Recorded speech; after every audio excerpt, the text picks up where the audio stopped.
Hello बच्चों, इससे पहले हमने मानव भूगोल प्रकृति और विषय क्षेत्र के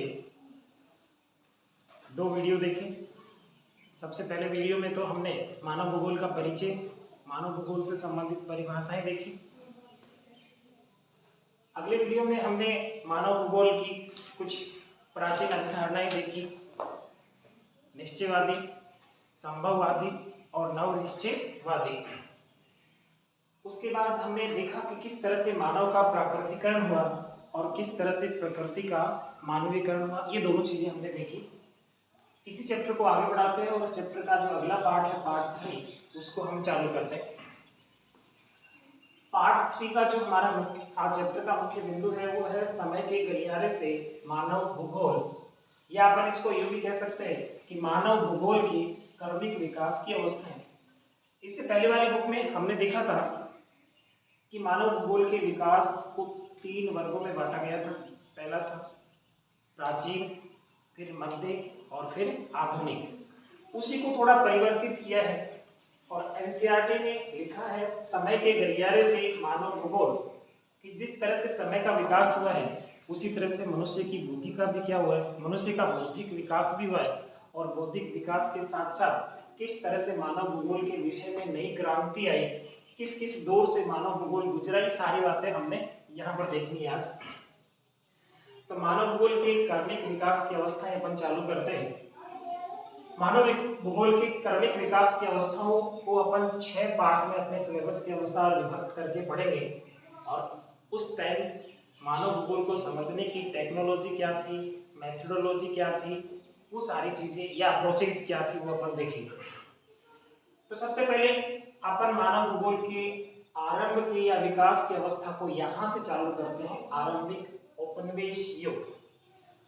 उपनिवेश युग का मतलब है कि जब लोगों का बौद्धिक विकास हुआ तो लोगों ने अपने विकास के लिए क्या किया, पृथ्वी के अनेक भागों की खोज चालू कर दी। जैसे आपने देखा होगा अमेरिका की खोज, भारत की खोज।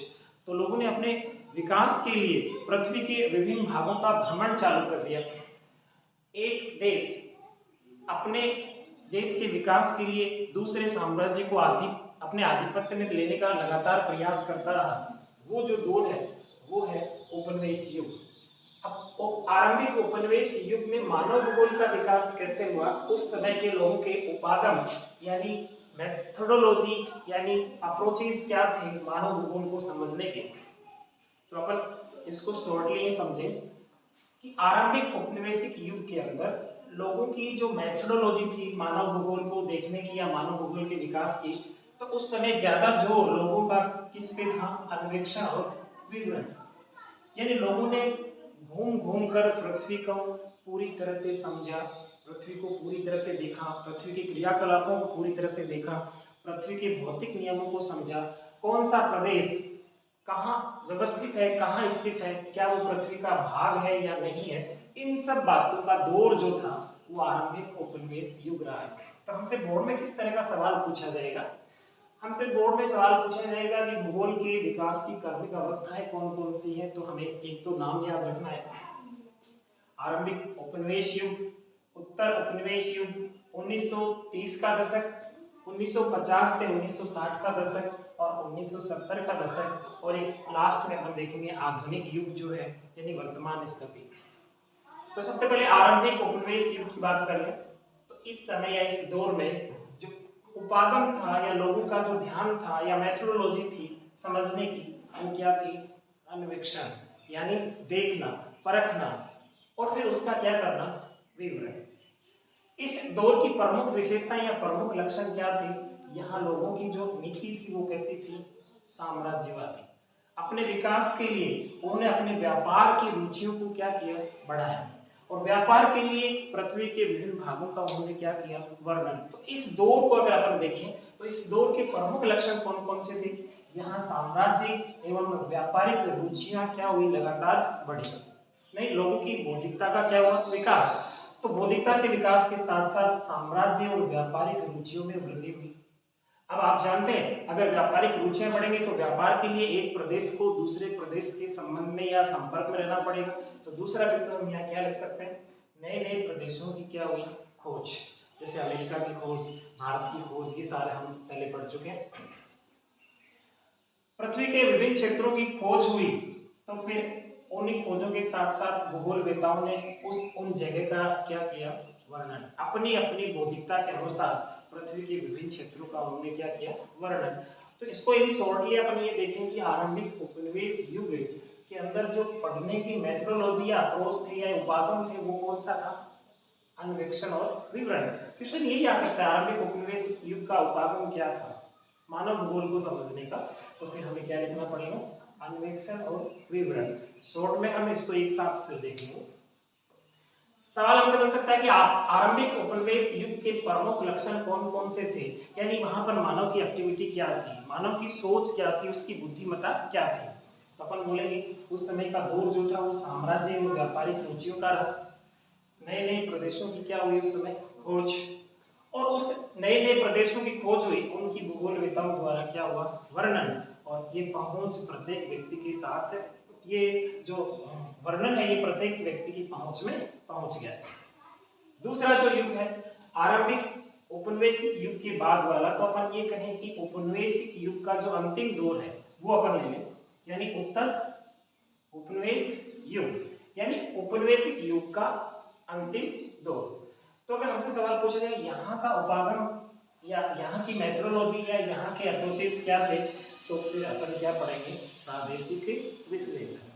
यानी आपने ऊपर देखा कि लोगों ने देखना या घूमना चालू किया, फिर प्रदेश में भ्रमण करने के साथ उस प्रदेशों का उन्होंने क्या किया विश्लेषण, विश्लेषण किया कि कौन से प्रदेश की कौन सी विशेषताएं हैं, कौन से प्रदेश में कौन कौन सी उपलब्धियां हैं, कौन सी जगह पृथ्वी की कौन से विशेष लक्षणों के कारण जानी जाती है। तो हमसे यहाँ क्वेश्चन पूछ सकते हैं या पूछा जा सकता है कि उत्तर उपनिवेश युग का उपागम क्या रहा, जो प्रदेश ऊपर उन्होंने देखे थे उन्हीं प्रदेशों का उन्होंने क्या करना चालू कर दिया विश्लेषण, मनुष्य ने अपनी बौद्धिकता के अनुसार उनका क्या करना चालू किया विश्लेषण।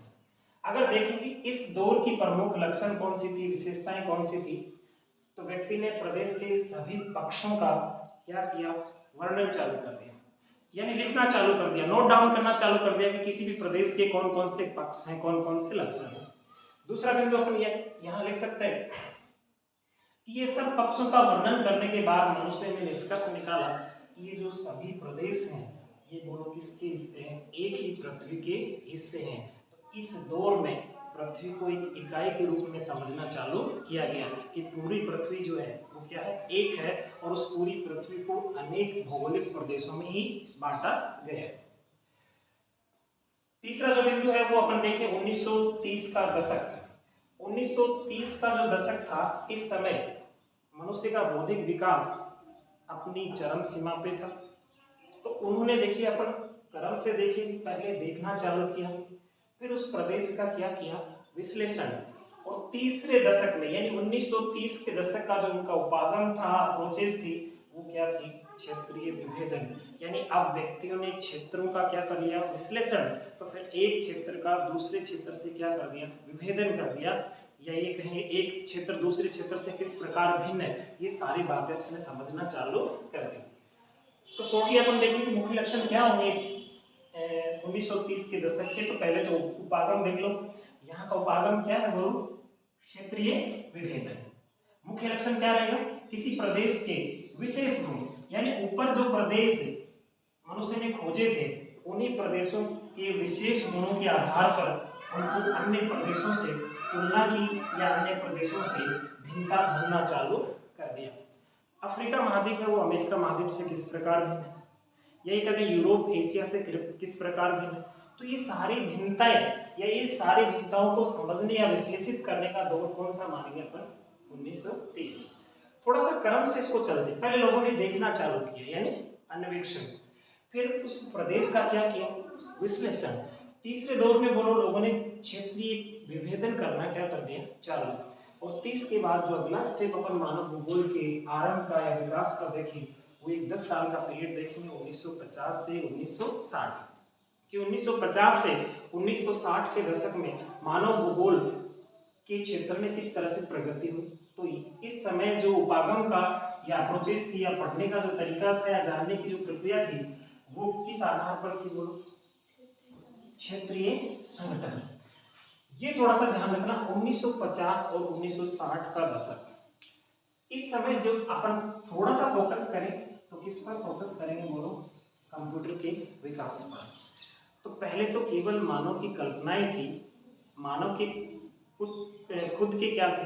विकास। यहाँ प्रौद्योगिकी का पूर्ण क्या हो चुका है? विकास। तो मनुष्य ने पृथ्वी को समझने के लिए किसका सहारा लेना चालू कर दिया? प्रौद्योगिकी का, या ये अपन कहें नई नई टेक्नोलॉजी का सहारा लेना क्या कर दिया? चालू।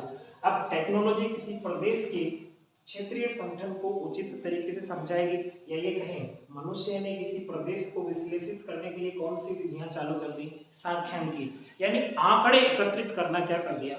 चालू। जैसे अपन 12वीं क्लास में प्रैक्टिकल के अंदर देखते हैं तो कुछ सांख्यिकी विधियां आती हैं, जैसे बहुलक, माध्य, माध्यिका। 10वीं क्लास में भी आपने ये सारी चीजें देखी होंगी। तो 1950 से 1960 के दशक में मानव का जो बौद्धिक विकास है वो अपने चरम सीमा पे है। प्रकृति के नियमों को समझकर मानव ने किसका विकास किया? टेक्नोलॉजी का, तकनीकी का। और उसी तकनीकी के माध्यम से उसने पृथ्वी को या भूगोल को जानने का क्या किया? प्रयास। तो अगर हमसे ये पूछ ले कि 1950 से 1960 के दशक का उपागम क्या था, तो अपन क्या बोलेंगे? क्षेत्रीय संगठन था। और क्षेत्रीय संगठन के विश्लेषण में कौन सी विधियों का प्रयोग चालू हो गया? सांख्यिकी विधियों का। यहाँ पर किसका विकास हो चुका? कंप्यूटर का। या अपन ये कहें आंकड़े एकत्रित हुए, यानी लोगों ने हर प्रदेश के आंकड़ों को एकत्रित करना क्या किया? चालू। तो अपन ये कहें इस दौर में मात्रात्मक क्रांति अपनी क्या थी? चरम सीमा पर। यानी किसी भी प्रदेश के सभी लक्षणों को उनकी मात्राओं के आधार पर क्या कर दिया? विश्लेषित। और यहाँ पर मैंने पहले ही कर दिया, समझा दिया था आपको कि भौतिक नियमों का जो अनुप्रयोग है वो सबसे ज्यादा बढ़ा। कौन से दशक में? 1950 से 1960 के दशक में। अगला जो अपन देखें विकास की अगली अवस्था देखिए, उसमें अपन कौन से दशक को देखेंगे? 1970। ये थोड़ा सा बोर्ड परीक्षा की दृष्टि से बहुत ही क्या है? इंपॉर्टेंट है, क्योंकि 1900 दशक में देखो हर व्यक्ति का रुझान केवल और केवल प्रकृति की तरफ था, केवल और केवल व्यापार की तरफ था, केवल और केवल अपने विकास की तरफ था। तो धीरे धीरे वो व्यक्ति जो है वो कौन सी क्रांति में उलझ गया? मात्रात्मक क्रांति। तो यहाँ मानवता का धीरे धीरे क्या हो गया? लोप। यानी व्यक्ति ने अपने व्यवहार को बदल दिया, अपनी सामाजिकता को छोड़ दिया। यानी यहाँ ये कहें कि 1950 से 1960 के दशक में आते आते अब मानवता का क्या होने लगा? लोप। यानी यहाँ पर मानवता को लोगों ने महत्व देना कम कर दिया। तो फिर लोगों ने सोचना चालू कर दिया कि हम कौन से दौर में दौड़े जा रहे हैं, हम कौन से दौर में भागे जा रहे हैं, जबकि हमें सबसे ज्यादा किस चीज पर फोकस करना चाहिए? मानवता पर, उसके विकास पर, मानवता के आचरण पर हमें सबसे ज्यादा क्या करना चाहिए? फोकस करना चाहिए, न कि हमें इस मात्रात्मक क्रांति के दौर पर। तो ये जो 1950 से 1960 के दशक का के बाद वाला जो अगला दशक है 1970, यहाँ व्यक्ति का रुझान किसकी तरफ आया? मनुष्य की तरफ, उसके विकास की तरफ। किस तरह से मनुष्य का विकास हो सकता है, किस तरह से समाज की सोच का विकास हो सकता है। तो 1970 का दशक है वो हमें थोड़ा सा ध्यान रखना पड़ेगा कि मात्रात्मक क्रांति से जब व्यक्ति बोर हो चुका था तो उसके उपागम का आधार जो है वो किसकी तरफ बढ़ा? मनुष्य की तरफ। और उसने नई नई विचारधाराओं को जन्म दिया। और इस टॉपिक में हम कितनी विचारधाराएं देखेंगे? 3, क्योंकि उब चुका था मनुष्य कौन सी क्रांति से? मात्रात्मक क्रांति से। अब उसका रुझान केवल किसकी तरफ बढ़ा? मानवता की तरफ।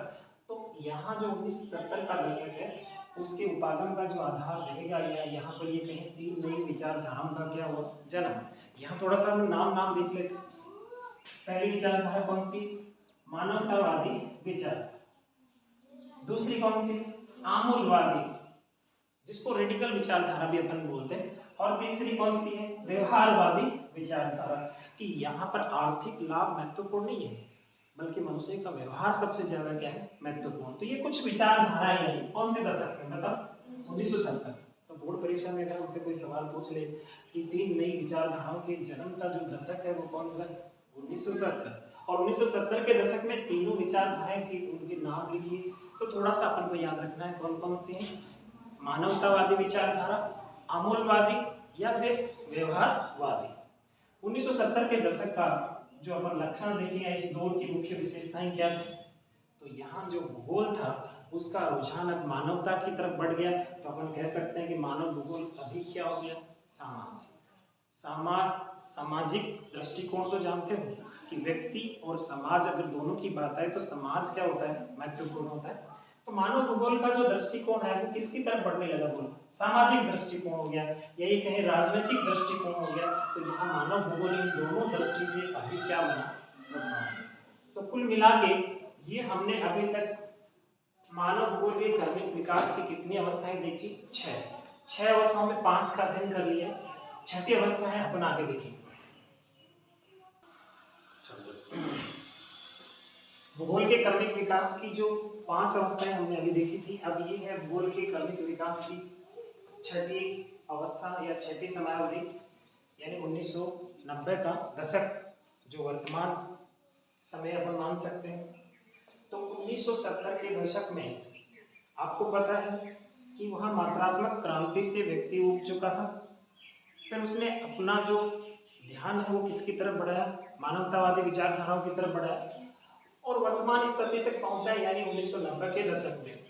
तो यहाँ लोगों के मेथोडोलॉजी या अप्रोचेज या उपागम जो थी वो क्या है? वर्तमान स्थिति है, यानी उत्तर आधुनिकतावाद है, यानी आधुनिकतावाद से थोड़े परे मानवतावाद पर ज्यादा क्या दिया गया? फोकस। 1990 का दशक था वो दशक मानव भूगोल के विकास में महत्वपूर्ण स्टेप साबित हुआ। क्यों?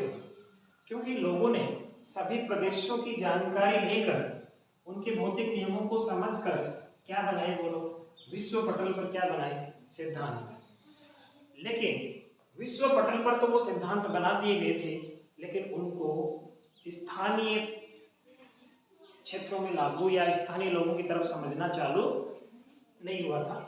तो 1990 के दशक के अंदर जो वैश्विक सिद्धांत विश्व पटल पर बने थे उन सभी को लोगों की पहुंच तक लाया गया, यानी उन सभी को लोगों की पहुंच तक लाया गया, या ये कहें मानव भूगोल की एक अलग शाखा का क्या हुआ? विकास। और प्रत्येक व्यक्ति की पहुंच तक वो शाखा ये पहुंची है। तो थोड़ा सा अपन देख लें, 1970 के दशक का जो उपागम है वो क्या रहेगा? बोलो, वर्तमान स्थिति, यानी उत्तर आधुनिकतावाद जो मानवता से उत्प्रोत है। इस दौर के मुख्य लक्षण क्या थे? विश्व पटल पर मानव भूगोल से संबंधित या भूगोल से संबंधित जो भी सिद्धांत बने थे उनको कहाँ तक ले जाना? स्थानीय लोगों की पहुंच तक ले जाना या किसी क्षेत्र विशेष में उनको लागू करना।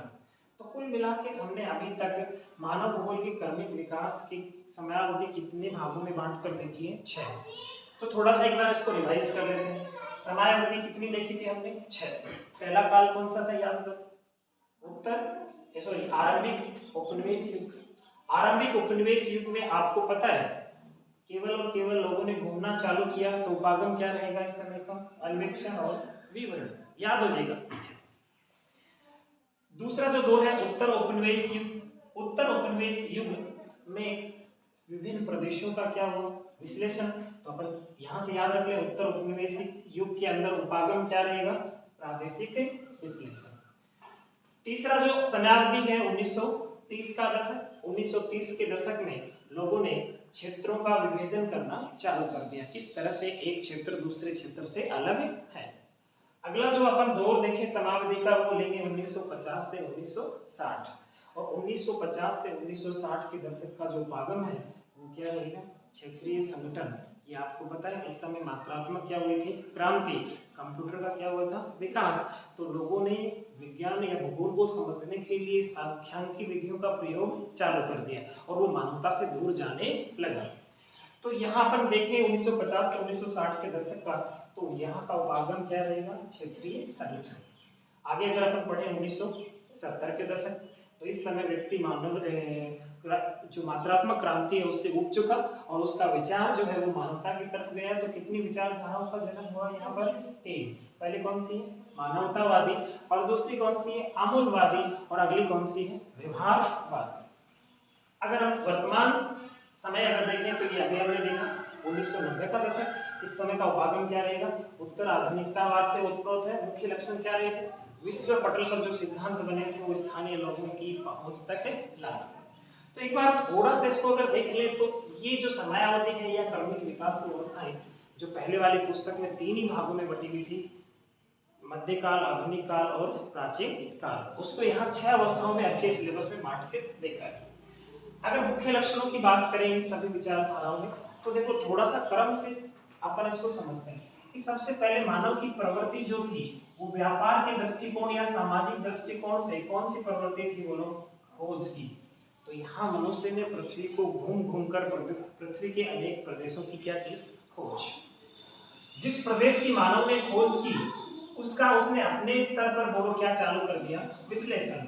और यहाँ भूगोलवेताओं ने अपना कदम रखा और उन्होंने उस क्षेत्र का अपने नजरिए से विश्लेषण चालू कर दिया। अब किसी भी क्षेत्र का अगर विश्लेषण चालू हुआ तो वो अन्य क्षेत्र से किस प्रकार भिन्न है, यानी ये जो दौर था ये क्या था, विभेदन का युग, कि एक प्रदेश दूसरे प्रदेश से किस प्रकार भिन्न है।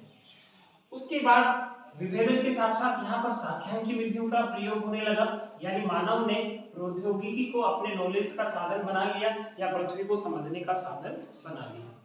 अब इस समय लोग पूरी तरह से मानवता से क्या चले गए, दूर।